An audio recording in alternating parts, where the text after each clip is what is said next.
itu kurang lancar. Kalau ke situs lain lancar. Kalah sama dosen yang di luar kota ya, seperti Sidoarjo, Gresik, atau di mana, ada Kediri ya, lancar semua. Tempat saya jaraknya dari kampus hanya tidak lebih dari 4 kilometer. Lebih susah koneknya ya. Yang sabar saja, mudah-mudahan kedepannya juga tambah lancar. Baiklah, untuk pagi hari ini karena saya lihat sudah stabil ya koneksinya, jadi bisa segera saya mulai ya. Sebelumnya saya awali, assalamualaikum warahmatullahi wabarakatuh ya. Semoga keselamatan senantiasa diberikan oleh Allah Tuhan Yang Maha Esa kepada kita semua yang saat ini dalam masa pandemi ya, agar kita bisa tetap sehat dan selamat sampai akhir semester nanti dengan menghasilkan atau mendapatkan nilai yang Anda harapkan.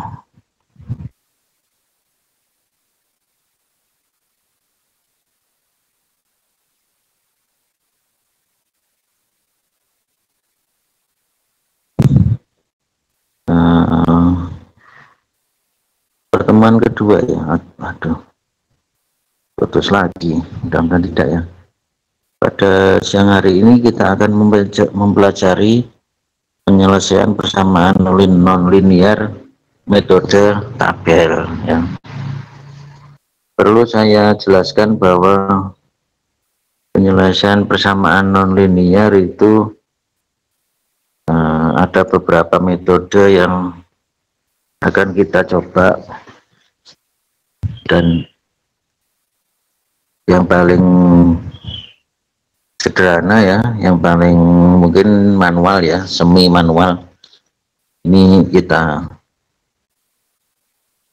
kerjakan hari ini, yaitu metode tabel. Karena decision yang pakai ya, decision yang dipakai masih menunggu decision dari kita gitu loh, tidak dikerjakan oleh full komputer ya, sehingga saya sebut ya mungkin metode semi manual ya, yaitu metode tabel ini. Namun sebelum saya lanjutkan, apakah Anda sudah diberikan penjelasan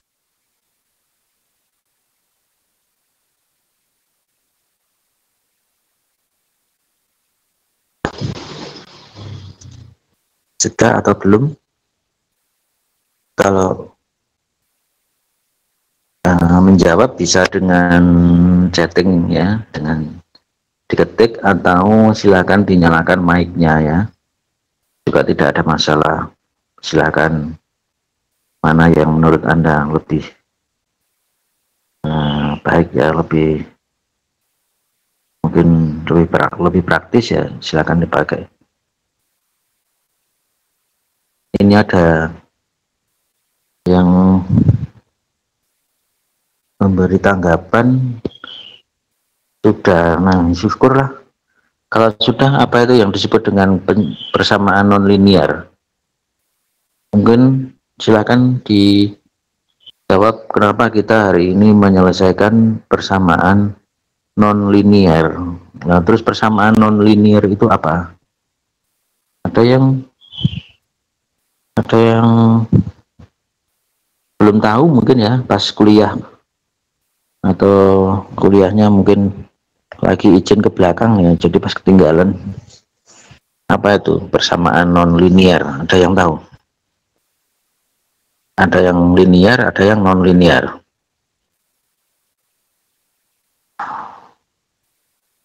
Karena kita akan menyelesaikan persamaan itu, sehingga kita harus paham betul yang akan kita selesaikan itu jenis persamaan yang bagaimana atau ciri-cirinya.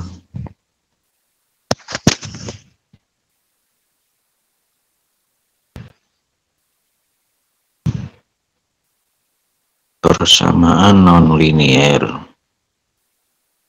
Kira-kira tentang apa ya?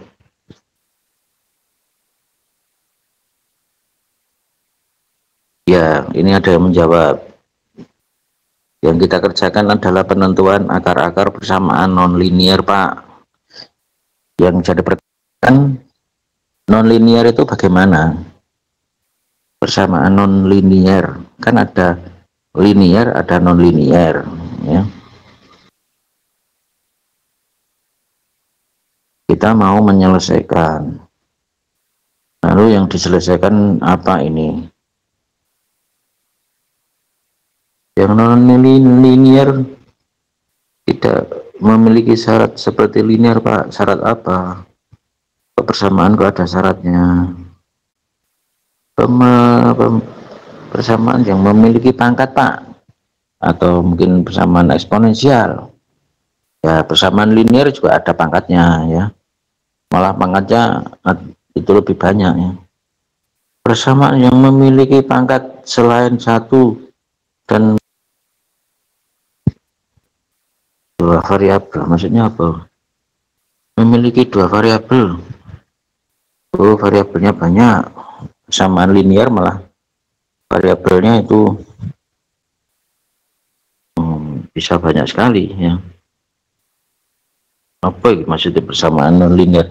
Saya mau tanya, kan kita mau menyelesaikan persamaan non-linier. Yang diselesaikan itu adalah persamaan non-linier. Kita kan harus tahu apa itu persamaan non-linier. Nah, paling mudah ya kita bedakan dengan persamaan linier.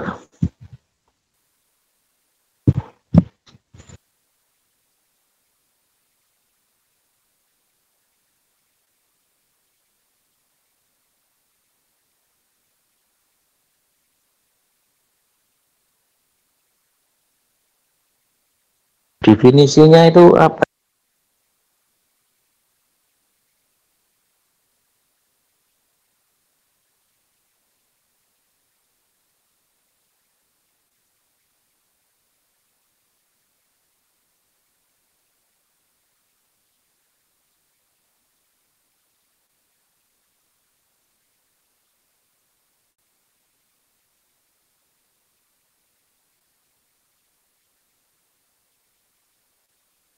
You are currently the only person in this conference.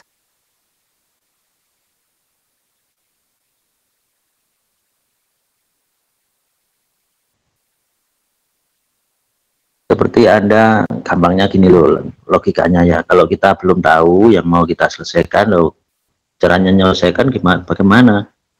Supaya kita tahu cara kita itu benar atau salah, itu bagaimana ukurannya.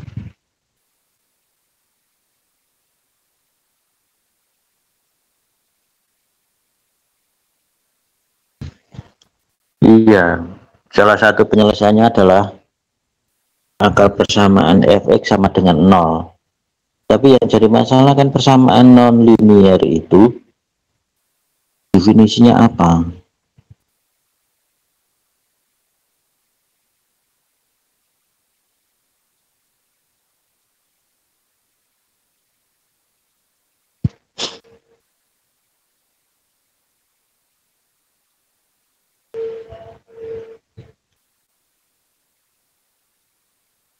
Ya wis, gini saja wis. Karena saya bukan dosen matematik, ya nanti silahkan ditanyakan. Terus pokoknya persamaan non-linear ya persamaan sembarangan aja lah ya. Terus pokoknya persamaan. Daripada nanti saya menerangkan sehingga saya jadi dosen matematik, sebaiknya ya saya fokus ke kompetensi atau materi, cara penyampaian materi yang saya ajar saja ya. Jadi persamaan yang kita kerjakan ini nanti persamaannya itu jumlahnya satu saja ya persamaannya.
Kalau berpotongan dengan sumbu X, fx sama dengan 0 atau y sama dengan 0. Karena apa? Itu nilai y-nya itu pas di sumbu X, sehingga tidak ada nilai.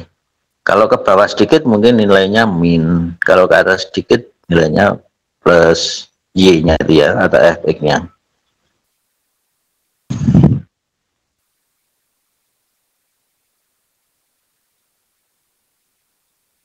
Oke, cerita apa lagi nih? Pokoknya nyari akar gitu aja ya. Jadi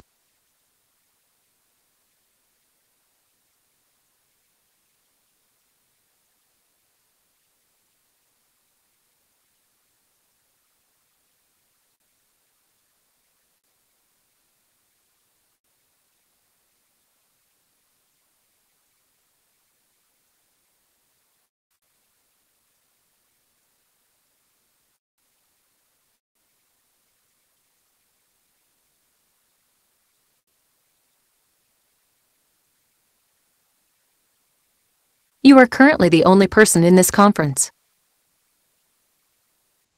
connect lagi ya. Jadi saya lanjutkan. Pada percobaan nanti itu Anda akan diberikan persamaan ya, yang akan diselesaikan. Selanjutnya buatlah program yang berisi masukan atau inputan ya. Inputannya apa? Jadi persamaan itu nanti mau kita cari akarnya, sehingga kita masukkan kira-kira penyelesaiannya itu antara berapa sampai berapa, di antara itu ya, berapa sampai berapa kira-kira yang ada penyelesaiannya, supaya kita enggak keliru ke nilai yang lain-lain ya, atau rank yang lain-lain, sehingga kita batasi. Inputnya ada dua, batas bawah dan batas atas. Jadi kira-kira akar ada di sekitar itu nilainya.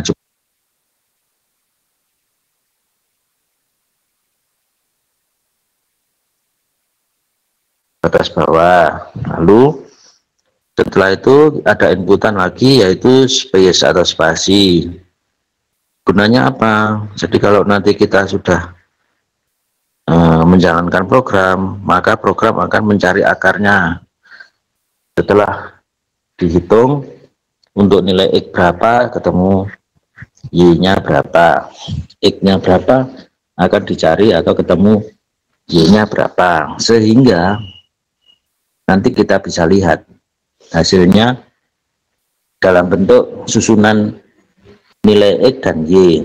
Ya akhirnya mirip dengan tabel lah, meskipun garisnya tidak perlu dicetak ya, mirip sekali dengan tabel tidak apa-apa, asalkan nilainya adalah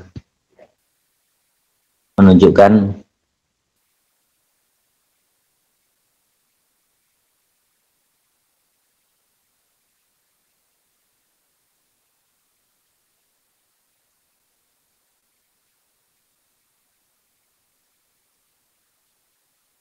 You are currently the only person in this conference. sesuai dengan yang kita inginkan, ya sudah benar. Bagaimana ini jaringannya di tempat saya itu terlihat sekali, ini putus nyambung lagi, putus nyambung lagi. Apa di sana bisa diterima enggak suaranya, penjelasan saya ini? Saya memang ragu-ragu apakah bisa didengar itu loh ya.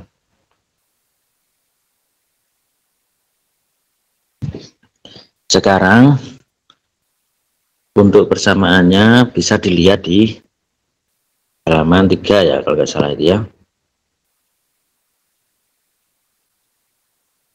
Halaman 3 dari prosedur ini. Jadi halaman pertama itu pengenalan dulu ya, mungkin diceritakan akar itu apa ya. Selanjutnya halaman 2 nanti diceritakan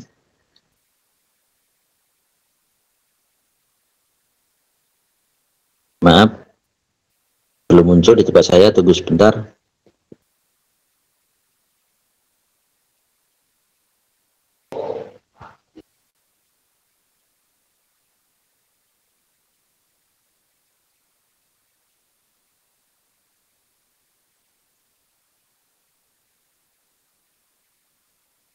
Oke, ini sudah muncul ya. Jadi pertama kali kita inputkan batas bawah, batas atas seperti saya ceritakan tadi, lalu spasi, kemudian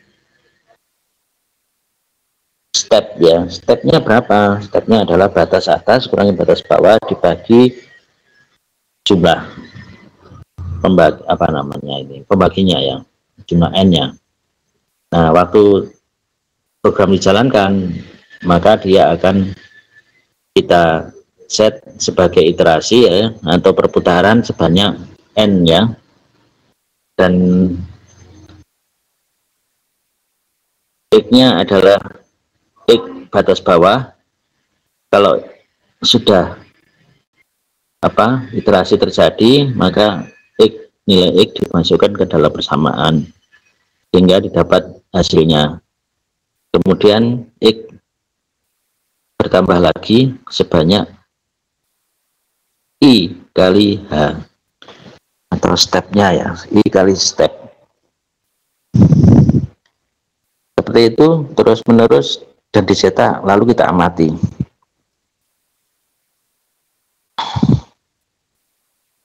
Apabila di dalam tampilan itu ada yang berlawanan tanda, berlawanan itu maksudnya plus ke minus, minus ke plus, maka sebenarnya disitulah letak akarnya, dan kita ambil dua nilai yang menyebabkan ya, dua nilai x yang menyebabkan berlawanan tanda itu kita ambil ya, untuk dimasukkan ke program ini. Waktu dijalankan, batas bawah dan batas atasnya diganti dengan batas atas dan batas bawah yang baru, yaitu hasil pencarian tadi yang menyebabkan nilainya minus. Ini adalah flowchart. Jadi kalau kita lihat ada beberapa bagian secara garis besar ya. Pertama adalah masukan, kemudian inputan ya,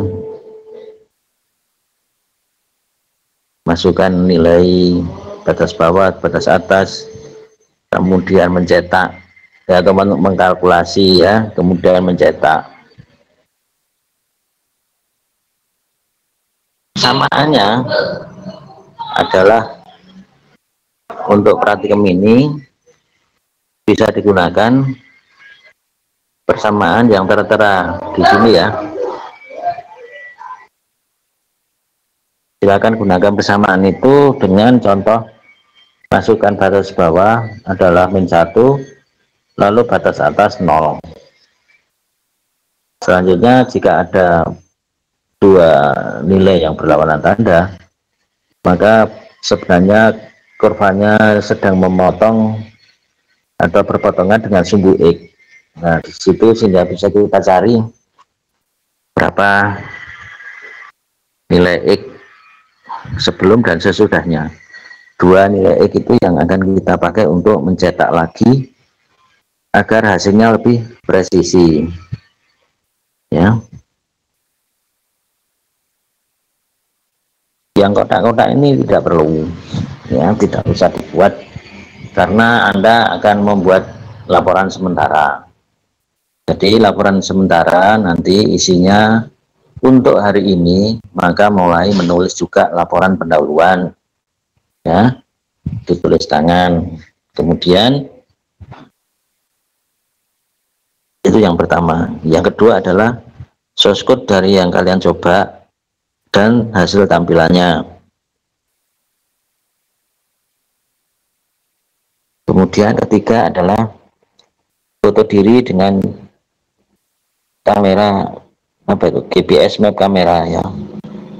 Ya itu saja untuk laporan sementara komponennya. Pertama adalah tugas pendahuluan ya, mungkin teorinya atau dasar-dasarnya dulu ditulis supaya Anda juga ikut belajar. Lalu yang kedua adalah source code.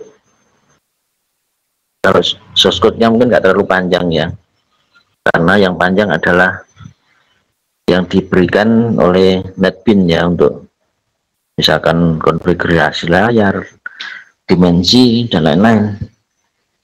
Nah, selanjutnya kalau sudah selesai ya, ditulis tangan semua ya. Postcode dan tampilannya, lalu jangan lupa foto diri. Sampai di sini mungkin ada pertanyaan, silakan. You are currently the only person in this conference. Jadi untuk kelas ini, agar ada penyeragaman, bolehlah dilakukan percobaan sebanyak 3 kali ya. Pertama adalah ring yang kita inputkan pertama kali, jadi sudah diberi contoh itu ringnya batas bawah -1, batas atasnya 0. Kemudian di materi teori itu juga diberikan contoh, ketemu 2 nilai yaitu -6 dan minus 0,6 dan minus 0,5. Itu kita inputkan lagi untuk uji coba yang kedua. Lalu nanti akan menampilkan hasil yang terlihat berlawanan tanda juga. Nah, 2 nilai itu akan dipakai untuk uji coba yang ketiga. Mungkin dari minus 0,6 berapa ke minus 0,5 berapa gitu. Nah, itu kita inputkan sebagai batas bawah dan batas atas yang baru, dengan tujuan agar nilainya yang kita dapat sebagai akar itu akan lebih teliti. Itu ya, saya kira untuk menjawab pertanyaan teman Anda.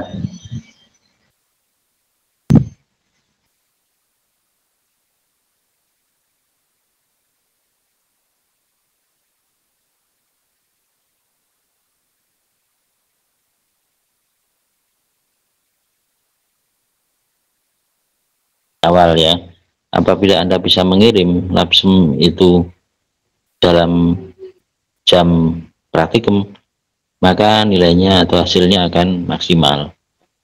Tetapi bila programnya atau Anda belum bisa menyelesaikan laporan sementara, bisa dikerjakan atau dan dikumpulkan maksimal sampai 24 jam. Tapi kalau bisa atau jadi lebih dulu ya lebih baik ya. Selanjutnya untuk nanti membuat laporan resmi itu waktunya disediakan ya, apabila hari ini belum selesai ya bisa ditambahkan waktunya sampai dengan 7 kali 24 jam. Lalu isinya yang harus Anda masukkan adalah cover, laporan pendahuluan yang sudah Anda tulis pakai tangan sebelumnya, kemudian print screen ya atau screenshot, ambil foto yang daerah mana yang penting, terus ambil foto lalu jadikan satu. Di crop dulu ya, juga lebih bagus ya supaya tidak terlalu besar, diambil yang penting-penting saja. Nah, selanjutnya membuat analisa, ditulis tangan, membuat kesimpulan, ditulis tangan, kemudian lampirkan laporan sementara, dan jangan lupa terakhir adalah GPS map kamera ya, foto diri. Jadi berapa tadi kalau kita hitung laporan pendahuluan, cover dulu, terus laporan pendahuluan, screenshot, analisa, kesimpulan, laporan sementara, kemudian terakhir adalah foto diri. 7 ya, 7 komponen ya, 7 komponen kalian siapkan untuk laporan resmi, kemudian di save as ke PDF dan dikirim lewat email. Begitulah kira-kira penjelasan saya ya. Bagi yang masih belum jelas,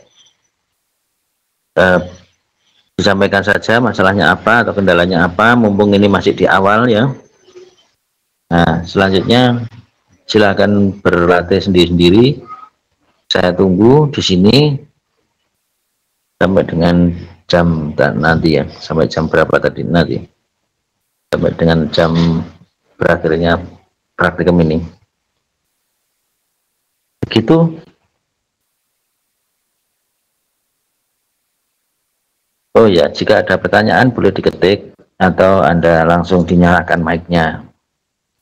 Ya, kalau dinyalakan mic-nya lebih bagus ya, karena teman-temannya supaya bisa ikut dengar. You are currently the only person in